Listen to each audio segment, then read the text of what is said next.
Hello Bloomers, welcome to the Better Future podcast. The following is a conversation with Christine Peterson.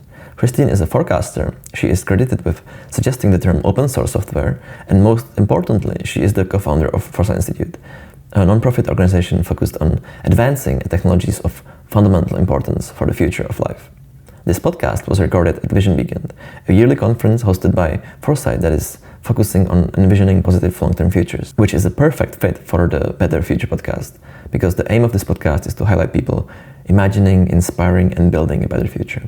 And I had a great time discussing many different facets of long-term futures, like longevity, nanotechnology, and molecular machines, intelligent cooperation, the topic of forecasting the future itself, and much more. With that said, enjoy the conversation. You are basically the co-founder of Foresight Institute, and I wanted to ask, how did it start? What's the origin story? How did it begin? That's a fun story.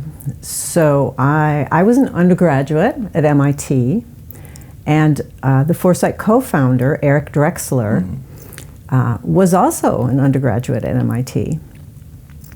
And he spent a lot of time in the library reading Nature and Science. This was in the very late 70s. Molecular biology was booming. It was an extremely exciting time, which means that we were learning a great deal about nature's molecular machines. And given that Eric Drexler is an engineer at heart, I think, he naturally took the next step in his thinking, saying, well, all right, these are nature's molecular machines. So obviously they could be modified. And then the next step after that to say, why couldn't we make entirely artificial molecular machines? We have a proof of concept. We can see molecular machines are physically possible. We know that macro scale machines are physically possible. We do those. Why can't we do that exact thing at the down at the nanoscale? And at the time, this was a new idea, right? So he spent a lot of time over the next few years developing these ideas, eventually writing the first book. And both of us realized that this was going to be a big deal and was going to eventually have major societal applications and societal consequences. So the feeling was that there would be tremendous interest. And so in the back of the very first book, he put the address of the Foresight Institute, even though we hadn't really started it yet. But this was before the internet, so the only way people could reach out to us was by writing us a paper letter or telephoning us. This is the old days, right? So that's how it started. The address was in the book, and as we had predicted, people became very excited. They wanted more information. They wanted to help make this happen. They wanted to study, they wanted to know what they should study in school to further this in their career. So fortunately, we were ready. And so we had already incorporated as a nonprofit, and we were able to launch and ride this wave of interest that the book caused. And the book is this book, Engines of Creation, is still in print. It's still a great read. I would urge people who are interested in this to go back and read it. It's still a visionary book. And some of the things mentioned in the book are yet to happen, but will happen. So it's still worth reading. Great. That one of the questions was about the book you would recommend, so this makes a little sense. I'm interested in the word foresight, like how, or what does that mean to you, or what Foresight Institute, what is the mission of that, or why foresight? Yeah, that's another great question. What we were looking for in the name was something that gets across the idea that what you want to do if you're looking ahead and trying to figure out where technology is going is you first start with science as we understand it today. And really, you can't make predictions in science. It's not really possible to predict how science is going to go, because if you knew that, you would have done the science already. So So we always start with science as we understand it today, but then you ask the question, within the bounds of science as we understand it today, what technological advancements are possible? What can we do someday? If you take the time dimension out of it and say, what is physically possible in terms of technology, given the laws of science as we currently understand them? And the answer is, well, there's a tremendous amount that could be done that hasn't yet been done. And that's where Foresight looks. We look at that, we use our basic understanding of science, which is absolutely critical, that's the foundation, and then project out and say, all right, given those rules, what could be built in the future? When we do this initial brainstorming, we don't try to put a timeline on it, because that's extremely difficult and it depends a lot on funding, which is very hard to predict. So initially you just say, all right, given the rules of science, what can technology potentially do? And then how do we want to spend our time? Is there any way that we can make positive scenarios more likely, negative scenarios less likely? And often it's the developers of a technology who can choose, for example, the initial applications, what they choose to develop first. And that's why we especially reach out to technology development folks, because they're the ones with the influence. They are also the only ones who really understand these issues in the early days. So that's why people who are working on cutting-edge technologies enjoy coming to Foresight events and meeting the rest of the group, because they realize that, okay, here's a group of folks who are very interested in these topics, think very seriously about them, work hard on them, and here's where I can meet people who care about these issues, who care about making the world a better place through technology, and avoiding the negative scenarios that we're all aware of that technology can bring. Yeah, that's great, because that's one of the main things that I'm interested in, or why I actually started to reach out to Foresight, because I was always interested in the role of technology and how it can bring us to closer to a better future, and this is exactly what Foresight is doing, which is great. So right now we are at the Vision Weekend, one of the, I guess, annual major events that Foresight is doing. Is there, at least from this Vision Weekend, is there like one session or one conversation that's stuck up with you and that you would put out or point out from this weekend? Yes, I would say so. First of all, obviously, there are many conversations going on here. Nobody even knows what they all are, but I can tell you the theme of many that I've been in.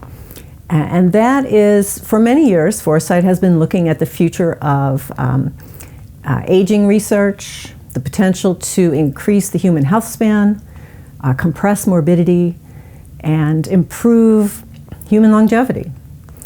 And for a long time, that field wasn't moving as fast as we might like. That's not true anymore. Major advances are happening. It's very exciting. People are realizing that, all right, this is a field that is ready for major investment, and that investment is flowing in. A lot of those investments are coming out of the crypto space, and I think the reason for that is that many of the people who have become wealthy through cryptocurrency, they're relatively young, they're relatively visionary, they're relatively technical, they're relatively foresighted, they're relatively intelligent. If you add all those together, you come up with a very interesting group of people who both are making visionary investments in the for-profit space and visionary philanthropy in the nonprofit space. And it turns out that the longevity field has reached the point where you can do both now. You can do philanthropy, that has been possible for quite a while. You can also do investments that are still, I'd say, relatively high risk, of course, many of them, but are within the risk perspective that that the cryptocurrency investors, and in fact many mainstream investors at this point, are comfortable with. So we're seeing really excellent amounts of investment beginning to flow into the space. I personally have become far more optimistic in the past 5 years on longevity. So for those of your audience who are interested in this topic, and we should all be, because this is about being healthy, right? This is about staying healthy.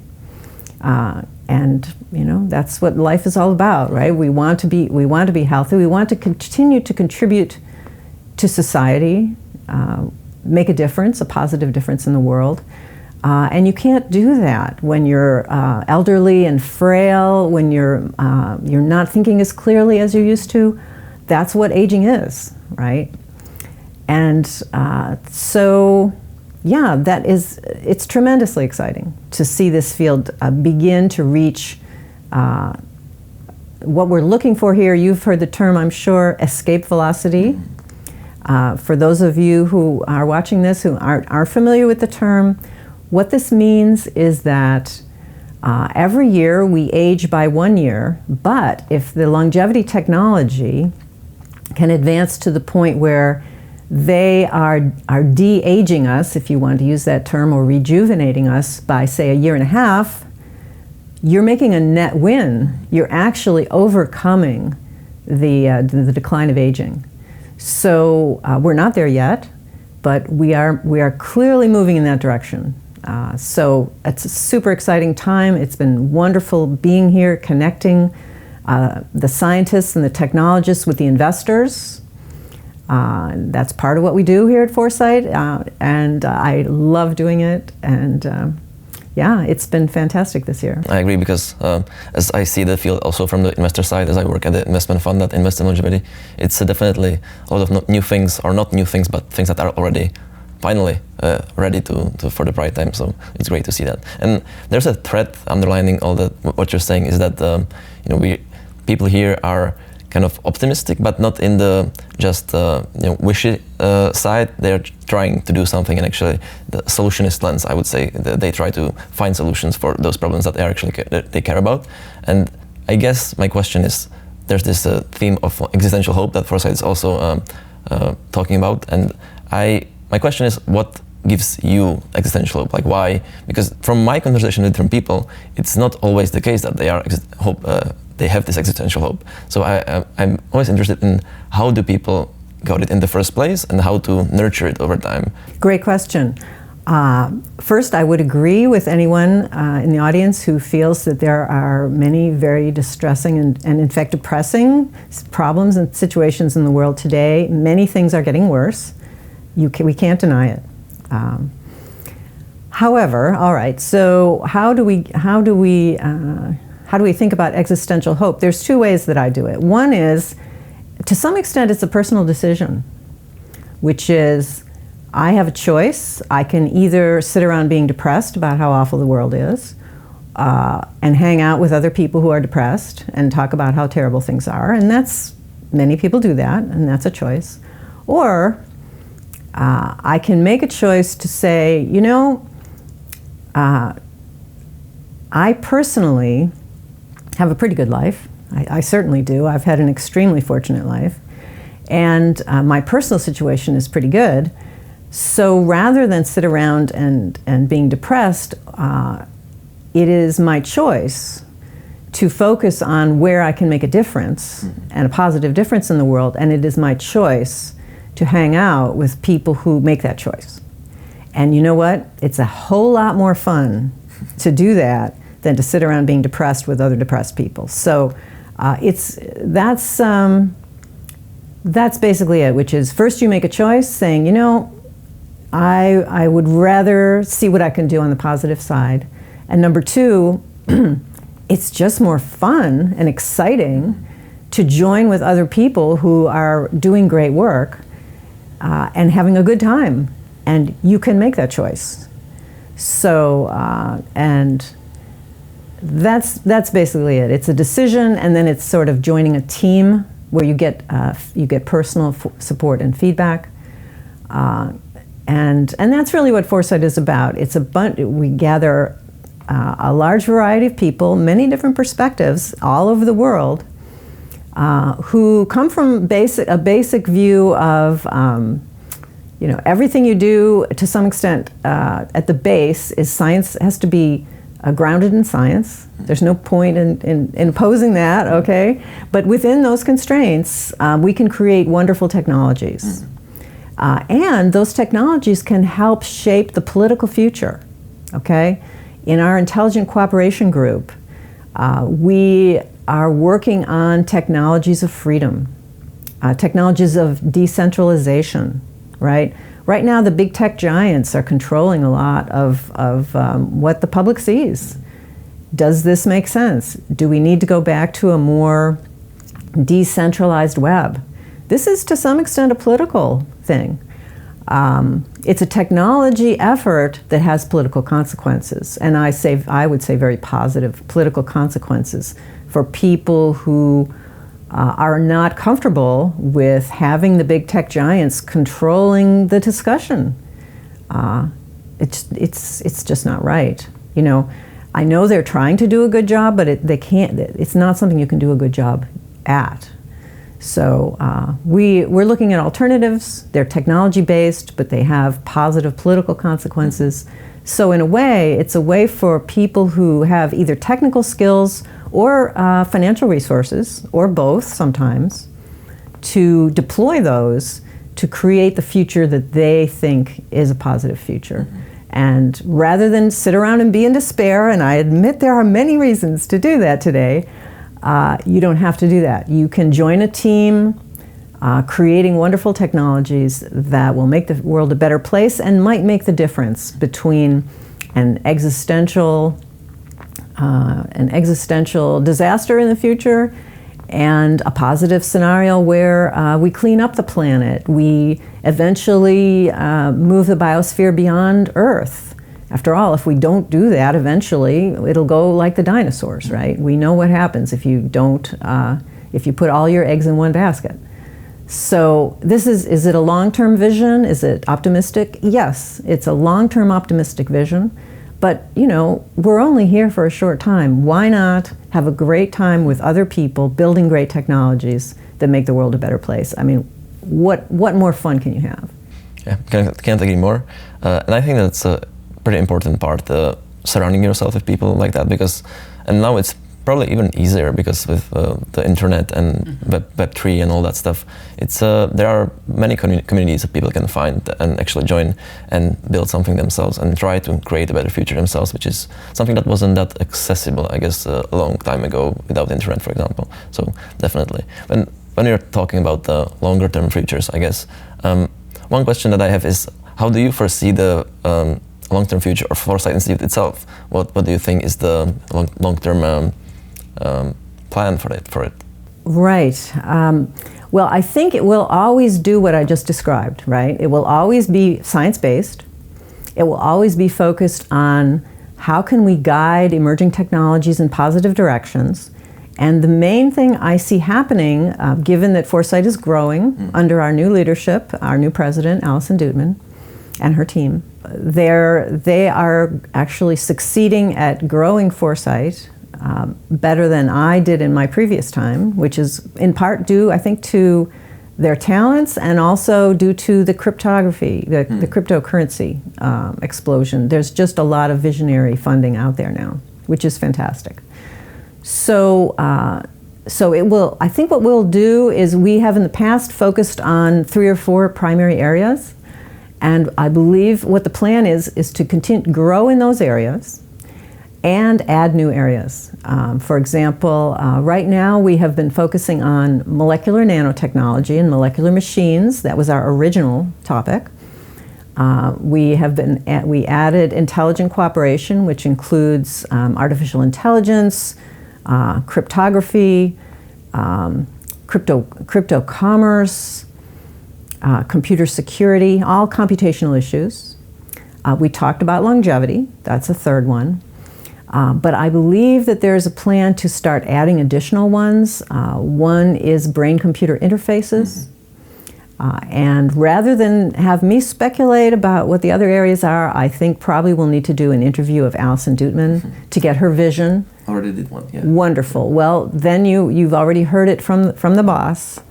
And I think she has big plans. She is a young woman. She has decades to go to implement her vision, and I think she will do that. It's going to be a wild ride, and I invite everyone to join us.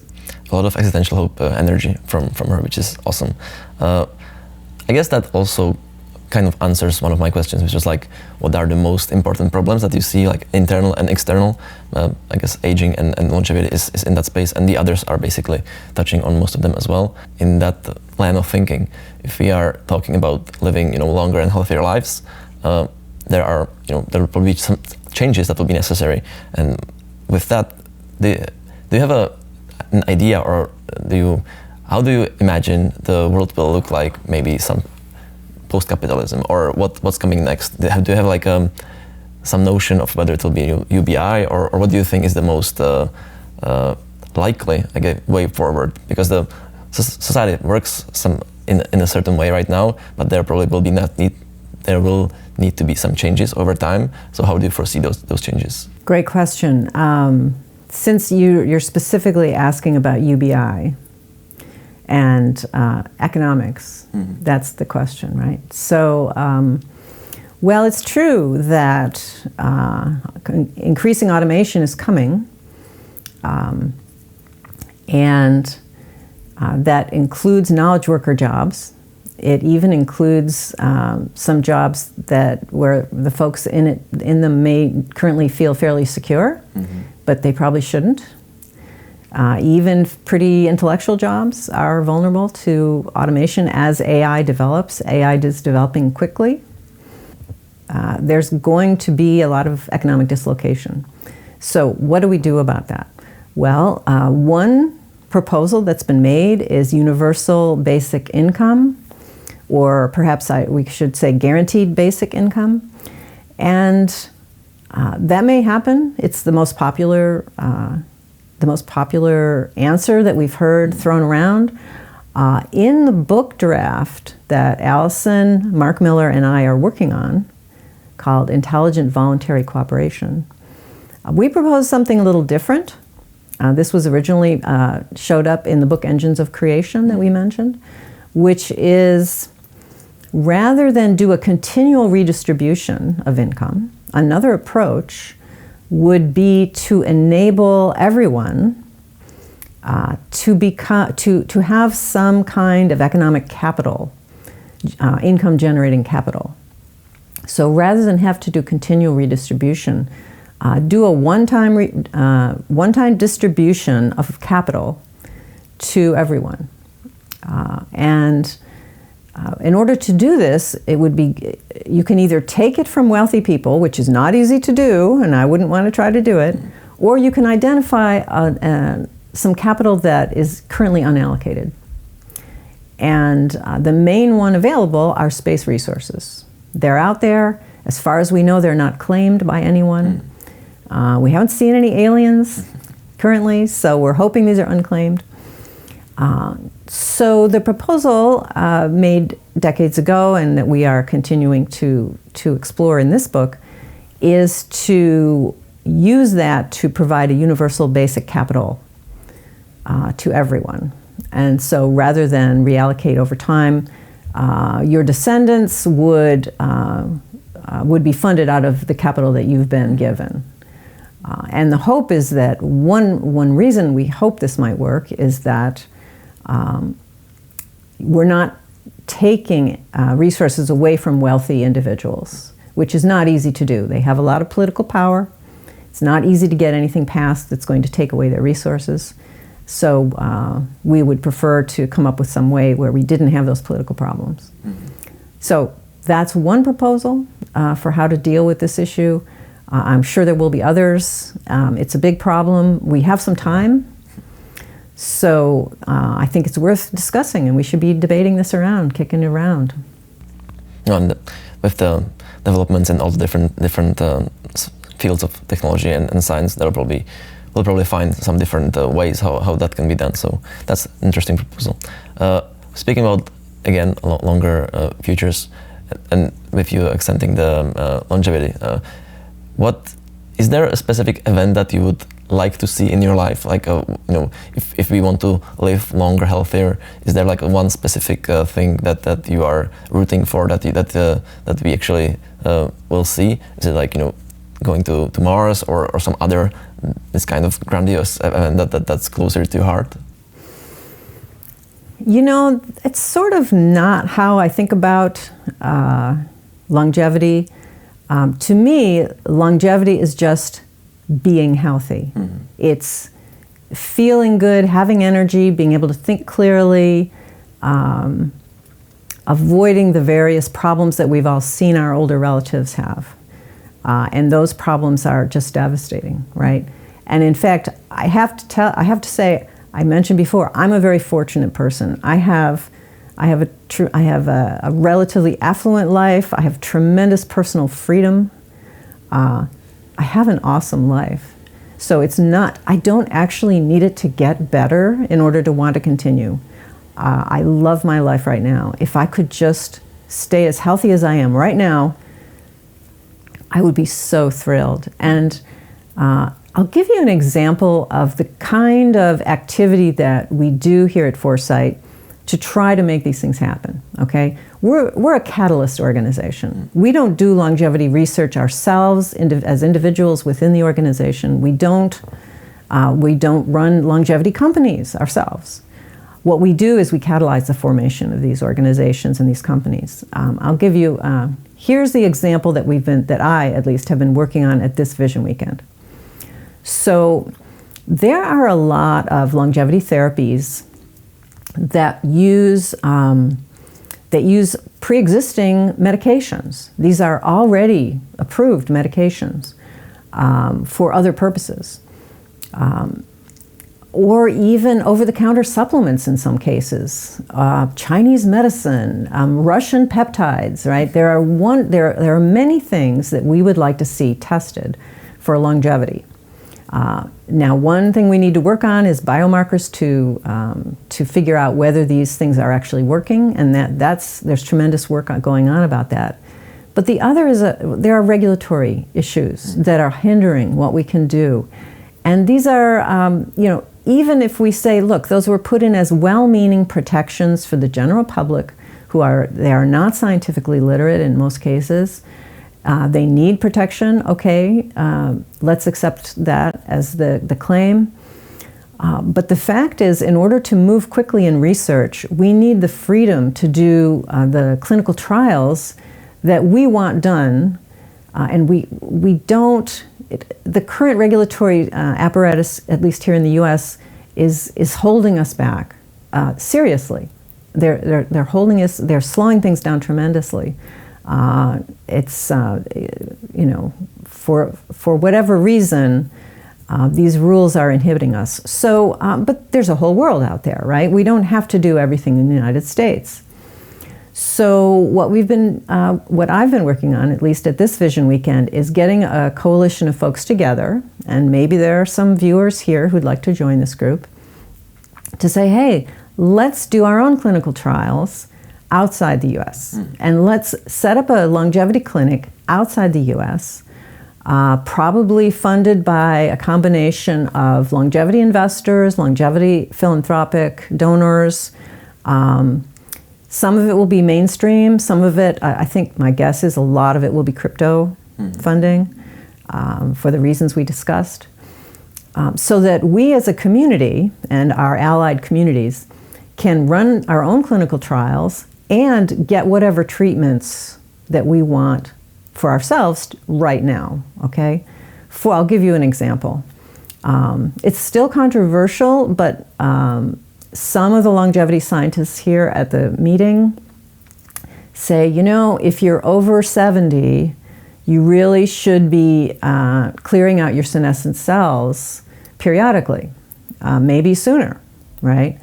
And one way, there are various ways to do that. Some are safer than others, but one that I would like to try is called D and Q. Probably your viewers are familiar, but just in case somebody hasn't heard of this, dasatinib it's already an approved drug, but not for this purpose, and quercetin, which is an over-the-counter supplement. The problem is it's not easy to get in the United States, and it would be hard to get an approval. It might be hard, and it might be expensive to get approval to do this trial. So if we do it in some other jurisdiction, we can keep the costs much lower. And I and my older relatives who might want to get this treatment right now could just fly to that clinic and get the treatment, knowing that we're getting high quality materials, which is the big problem here in the US. You can't know what you're getting if you order from overseas. So I want real physicians, real scientists who are helping me with these and not having to worry about what the general public should be doing. I want to be able to go to physicians who say, look, we know you've done your research, you want to do this, let's do it safely. So that's what we're putting together, that's what I'm working on. There's probably hundreds of projects being worked on at this meeting, but that's what I've been doing. So any of your viewers who want to support this, get in touch, we'll get you into the network and get this thing rolling. Awesome. So as we're nearing towards the end, I have a few, wish list questions. And the first one is, if you could bring one technology to fruition with a snap of your fingers, what would it be? Well, I mean, for me right now, it's all about health and longevity. And, there's this confusion out there in that the media, the mainstream media promotes, which is that only billionaires are interested in this and only billionaires will benefit from this. This is complete nonsense. For example, the treatment I just discussed is extremely cheap, right? These are very cheap things. Some of them could be very cheap, and they give, oftentimes, they give health benefits immediately. So I would love to see longevity technologies come to fruition, and I think it would benefit everyone on the planet, not immediately, but over time, just like cell phones, right? Remember, cell phones were very expensive, only billionaires had them. And now, I think most of humanity, or coming up on it, has a cell phone. No, and yeah, I think that's one overlooked thing that I always, it's a shame that they don't mention that in the articles, because it's actually not possible in the long term, or not really that long term, in short term, in a few decades, to sustain the civilization we have right now without some kind of longevity technologies, because the amount of pressure from the growing and aging population on the pension systems and healthcare systems and all that, it's not about just being healthy for like selfish reasons, but it's also for the whole society, because otherwise it won't work basically. Just to add to that, when I explain why we have to do this, it's the younger generations, the millennials, the Gen Z folks, who are going to feel the incredible financial burden of the boomers and those folks as we age out. And having just, I'm a boomer, I had to do that for my folks, and the financial burden is gigantic. And what that does is it cuts into things like education. So it hurts the younger people in many ways. It cuts their education, and then when they do grow up, they have to support these elderly folks who are in terrible shape, and the healthcare costs are tremendous. So it's either going to bankrupt them as individuals or bankrupt the government. Mm-hmm. And we just can't have that happen. Completely agree. The second question is, so if you could, well, imagine we all have Neuralink right now, and you have a chance to instantly transmit one idea or a mental model or something like that to maybe all other people on the planet. What would it be? Well, that's a great one. There's a lot of confusion out there now when you talk about longevity. I think the great majority of people are envisioning someone living longer and longer, but just getting older and more decrepit. That's when you say people someday will live to 150 or 200 years, they're picturing a very old person. What they should be picturing, and this is what I would transmit, is this person looks and feels and talks and acts just like they're 25 years old. They're out there skydiving, they're dancing, they're just enjoying life to the fullest because they have excellent health. And that's excellent health is useful health. Mm-hmm. And the last question from this three-part question is, if you could transmit one question that somebody would would be prompted to ponder deeply, do you have one question that you like to ask people, maybe moves them in the direction that they might want to move, but maybe don't know how to, or something like that? Well, just to stay on the longevity theme, I would say that it might be helpful for more average folks to think about what would my life be like if I were, let's be conservative here, if I were 100 years old, but I had the health that I had as someone when I was 25. What would my life be like? I'll bet you most people have never considered that. And they probably would regard it as a ridiculous question, right? It's not a ridiculous question. I think there's probably people alive today who will live to see that. So it's something, I think that it would help them think very differently about longevity and even about their health practices now. I mean, I have friends who don't take care of their health now. If they realized that there might be a huge payoff, that rather than having a traditional lifespan, if they just take care of their health now and then implement longevity therapies as they come on stream, that they might have youthful health at age 100 and beyond even, that the payoff of taking care of their health right now might be huge. Maybe they would do a better job. Yeah, that's completely agree with that. Awesome. So the last question that I usually ask people is on the theme of existential hope and a better future. So how exactly, or if you can try to describe your kind of vision of a better future, what does your utopia or protopia that's coming to the utopia limit, I guess, how does it work? What kind of ideas or approaches or different things that you imagine in a good future, how would they look? Sure. Well, first I'm a child of the 70s. I grew up with the first Earth Day, limits to growth, all these things. So I have a strong environmental perspective. I want to get rid of chemical pollution. That doesn't mean just clean up the air and get rid of climate change. It means cleaning up the oceans, cleaning up all the water bodies, cleaning up the soil, restoring habitat, right? I want to do all those things. I want to restore Earth to a pristine state to the extent we can do it. We've already talked about anti-aging and health. I would like health for everyone.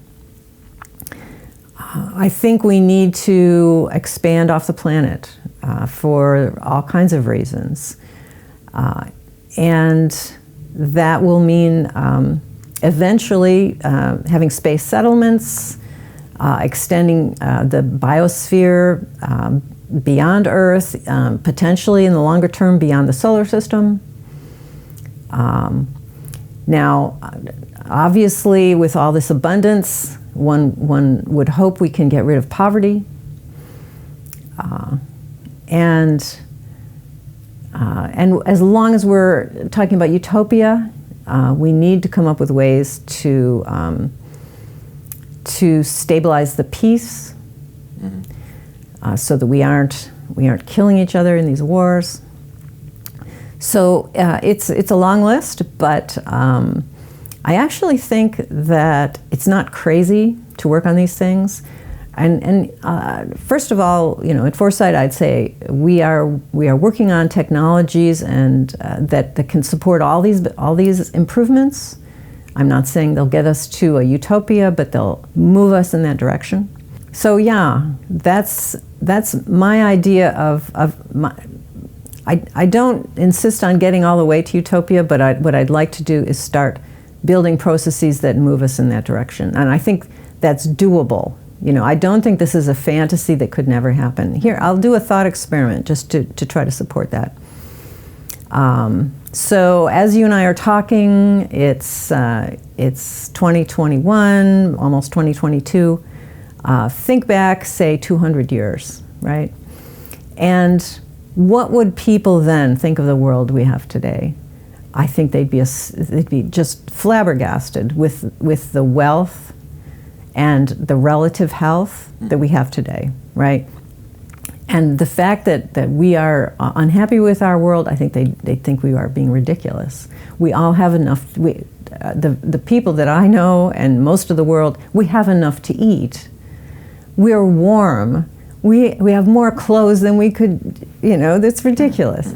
So we have cars that take us anywhere effortlessly with music and heating. I mean, this is luxury that kings could not have, right? We live like kings. So from their perspective. So now when you think 200 years from now, what will their lives be like? It's hard for us to imagine the wonders that they will have, right? How wonderful their lives could be. And who knows, if we get longevity right, some of us may even be there, right? So yeah, that's my utopia, and I don't need to get all the way there, but I really enjoy the process of trying to get there. That's what I appreciate about Foresight most, and so thank you for taking the time to record a podcast, and I hope that it will all be fruitful and successful as we are trying to do here at the Foresight Vision Weekend. Thank you. Thank you. This has been so fun. Thank you for listening to this conversation with Christine Peterson. I hope you enjoyed it as much as I did. You can find links to Foresight Institute website in the description. I recommend checking it out. I would also greatly appreciate if you could help to spread this positive message further by liking this video, sharing it with friends, and subscribing for next episodes. And if you know about people that radiate positive and optimistic energy and are focused on solutions and building a better future, please mention them in the comments or in the linked Facebook group, and I'll be glad to interview them next. I look forward to reading your comments and suggestions, and as the parting word, let me remind you that it is in our hands to build a better future. So let's each do the best we can, step by step, because if we don't, it might not happen at all. All right, see you in the next one.